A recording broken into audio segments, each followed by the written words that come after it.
नमस्कार दोस्तों, मैं हूं शिवम। देश में चुनाव आते जाते रहते हैं, पार्टियां बनती हैं, बिगड़ती हैं। लेकिन क्या आपने कभी सोचा है कि देश के युवाओं के गुस्से की, उनकी बेरोजगारी की चिंता को एक मीम बनाकर, एक कीड़े का नाम देकर राजनीति की प्रयोगशाला में टेस्ट किया जा सकता है? जी हाँ, इंटरनेट पर अचानक से एक तूफान आता है। नाम रखा जाता है कॉकरोच जनता पार्टी, सीजेपी। दावा किया जाता है कि देश के बेरोजगार, आलसी और सोशल मीडिया पर रेंट करने वाले युवाओं की आवाज है। 3 दिन में लाखों फॉलोअर्स, करोड़ों व्यूज। पहली नजर में लगता है कि युवाओं का कोई मजेदार सैटेरिकल आंदोलन है, लेकिन आपको बता दें, जब हम कॉकरोच की जड़ों में गए तो जो सच सामने आया वो हिला देने वाला है। इस कॉकरोच का सीधा कनेक्शन दिल्ली के मुख्यमंत्री अरविंद केजरीवाल और आम आदमी पार्टी के वार रूम से जुड़ा है। पूरा मामला समझाते हैं क्या है। सुप्रीम कोर्ट के माननीय जस्टिस सूर्यकांत जी की एक टिप्पणी को तोड़ मरोड़ कर इंटरनेट पर पेश किया गया। कोर्ट ने जाली डिग्री लेकर वकालत में आने वाले के संदर्भ में कुछ कहा था, लेकिन सोशल मीडिया के शातिर खिलाड़ियों ने इसे देश के पूरे युवाओं और बेरोजगारों के अपमान से जोड़ दिया और रातों रात पैदा कर दी गई एक फर्जी पार्टी, कॉकरोच जनता पार्टी। लेकिन क्या आपको पता है इस पार्टी का करता धरता कौन है? इसका चेहरा जो है, उस लड़के का नाम है अभिजीत दीपके। ये महाशय अमेरिका के बोस्टन में बैठकर डिजिटल क्रांति की बात कर रहे हैं। लेकिन जब आप अभिजीत दीपके का बायोडाटा खंगालेंगे तो आपकी आंखें फटी की फटी रह जाएंगी। ये अभिजीत दीपके कोई आम स्टूडेंट नहीं है। ये आम आदमी पार्टी के सबसे खास, सबसे सबसे शातिर सोशल मीडिया रणनीतिकार रहा है। साल 2020 से 2022 तक, जब दिल्ली और पंजाब में चुनाव का माहौल गरमाया हुआ था, तब अभिजीत दीपके आम आदमी पार्टी की आईटी सेल के अंकित लाल के अंडर काम कर रहे थे। इतना ही नहीं, ये दिल्ली के मुख्यमंत्री कार्यालय के कम्युनिकेशन फेलो थे।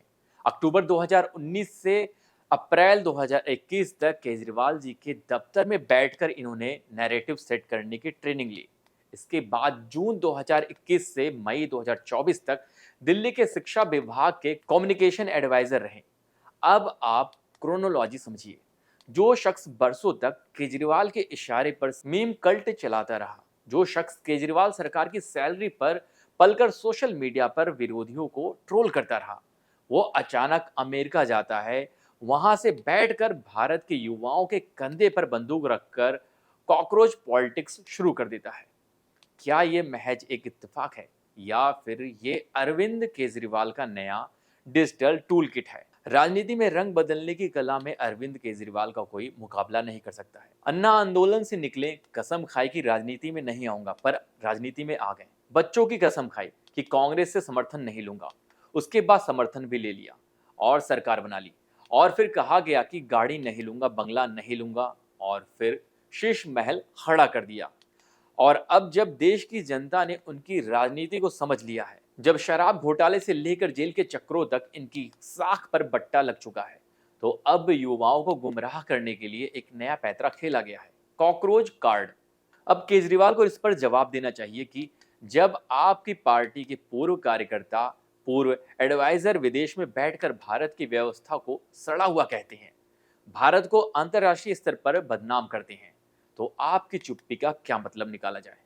विदेशी मीडिया में इंटरव्यू दिए जा रहे हैं, कहा जा रहा है कि भारत एक सड़ी हुई जगह बन चुकी है जो कहती थी कि मैं अराजकतावादी हूं। क्या ये वही सोच नहीं है जो दिल्ली की सड़कों पर धरना देकर गणतंत्र दिवस की परेड रोकने की धमकी देती थी? जब दिल्ली में प्रदूषण होता है, जब दिल्ली के स्कूल अस्पतालों की पोल खुलती है, तब केजरीवाल विक्टिम कार्ड खेलते हैं। और जब देश के युवाओं को भड़काना हो तो अपने पाले हुए लोगों को आगे कर देते हैं, ताकि देश में अस्थिरता का माहौल पैदा किया जा सके। बांग्लादेश और श्रीलंका जैसे देशों के हिंसक छात्र आंदोलन का हवाला देकर भारतीय युवाओं को उकसाने की कोशिश की जा रही है। क्या केजरीवाल देश में वैसे ही अराजकता चाहते हैं? लेकिन जमीनी हकीकत क्या है? जिस कॉकरोच जनता पार्टी को सोशल मीडिया पर एक स्वतंत्र और निष्पक्ष आंदोलन बताया जा रहा है, उसका मुखौटा अब पूरी तरह उतर चुका है। इसके पीछे छुपा चेहरा वही पुराना आम आदमी पार्टी का आईटी सेल और अरविंद केजरीवाल का वफादार, सबसे भरोसेमंद साथी अभिजीत दीपके। अभिजीत दीपके के माता पिता खुद डरे हुए हैं। महाराष्ट्र के छत्रपति संभाजी नगर में रहने वाले उनके माता पिता खुद मीडिया के सामने रो रहे हैं कि उनका बेटा राजनीति के इस गंदे खेल में फंस गया है। उसकी जान को खतरा हो सकता है। वो उसे वापस बुलाना चाहते हैं, लेकिन बोस्टन और शिकागो में बैठे आकाओं को इसकी परवाह नहीं है। उन्हें तो बस भारत में आग लगानी है, मीम्स बनाने हैं और सरकार को घेरना है।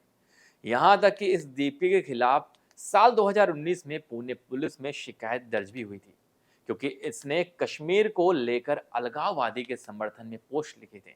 अब आप ये कड़ियां जोड़िए, कश्मीर पर विवादित बयान, केजरीवाल के दफ्तर में नौकरी और अब अचानक विदेशों में बैठकर कॉकरोच जनता पार्टी के नाम पर देश के युवाओं को भड़काने की साजिश। इन पार्टियों को समझना चाहिए कि देश का युवा बहुत समझदार है।